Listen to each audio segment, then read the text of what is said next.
So a couple of days ago, Binance, one of the most popular, one of the biggest cryptocurrency exchanges, was banned in Ontario. So if you are living in Ontario, what does this mean? What do you have to do with your cryptocurrency, and how can you keep investing in these markets when Binance has gone bye-bye? So first of all, let's get a little bit clearer on what exactly happened. So the Ontario Securities Commission actually cracked down on a couple of other smaller cryptocurrency exchanges, namely these three here, because they were not complying with the Ontario Securities regulations. And in response to this crackdown, Binance actually pulled out of their own accord because they didn't want to get hit with these same crackdown measures because they are not compliant with these laws either. So this is the statement that Binance put out on June 26, 2021. So as part of our continuing compliance efforts, Binance has updated its terms of use to provide that Ontario, Canada has become a restricted jurisdiction effective on June 26, 2021. Regrettably, Binance can no longer continue to service Ontario-based users.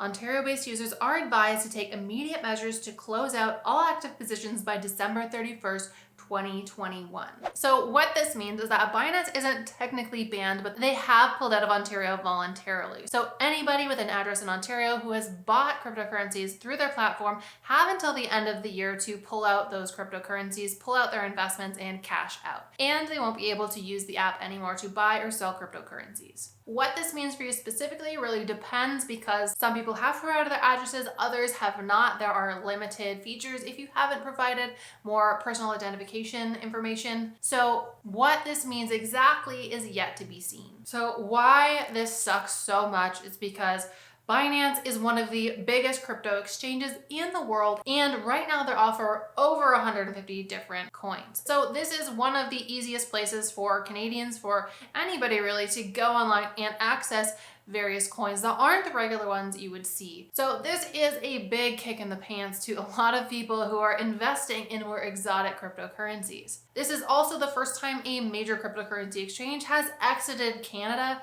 although just Ontario at this point. And at this point, we don't know what's going to happen next. Is Binance going to pull out of other provinces, or are other major cryptocurrency exchanges going to pull out of Ontario or Canada as well? We really don't know what's happening just yet. The company hasn't said anything apart from the main announcement that they released on the 26th. So we're still kind of waiting to see exactly where this is going to go. But this technically wasn't regulatory action taken against a major cryptocurrency exchange.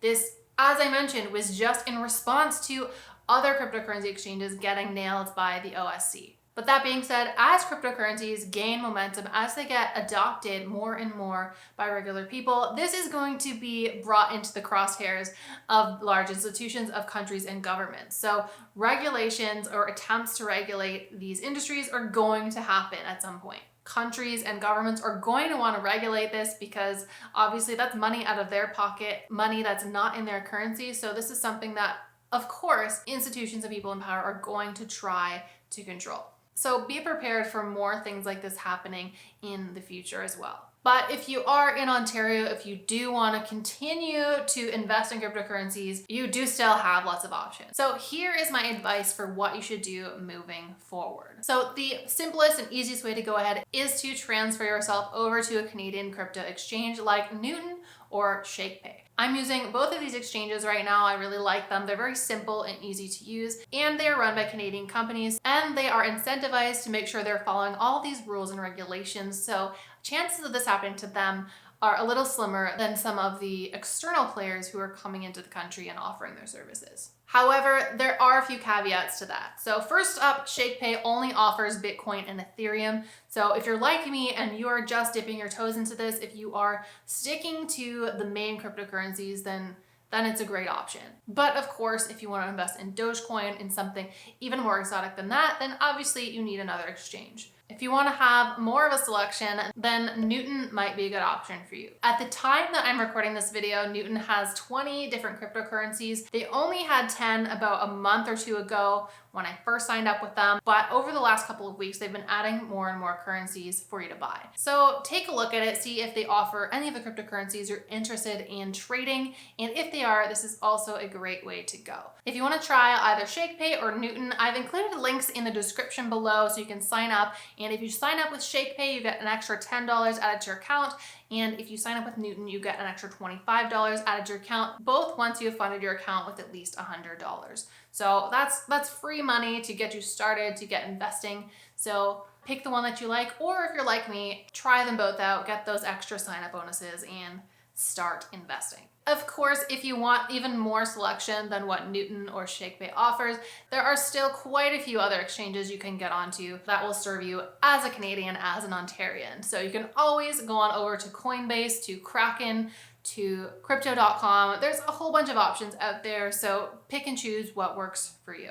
Of course, a lot of these are based in other countries, they're based in the US, so we don't know what's gonna happen with regulations. I'm sure we're gonna see a lot more stories like this moving forward, but for now, these are still great options for you to use. I do realize all of these options I've put out for you are all centralized cryptocurrency exchanges, which means they can be targeted by governments, by regulatory agents who want to crack down on this and make it more difficult for you to invest in these cryptocurrencies. Now, I am not a cryptocurrency expert. I'm simply sharing what I learn as I go along, as I dive into this. So what I'm reading up on now is the decentralized exchanges. So something like SushiSwap, like Uniswap, where you don't have to go and use a specific app made by a specific company. These things are decentralized, so it is much harder to control and regulate these exchanges. So that might be the next step I go looking into, especially as we see more regulations and crackdowns. Let me know if this would be interesting to you, if you're interested in learning more, and I can make a video on that topic as well in the future. But just make sure that if you do have money invested,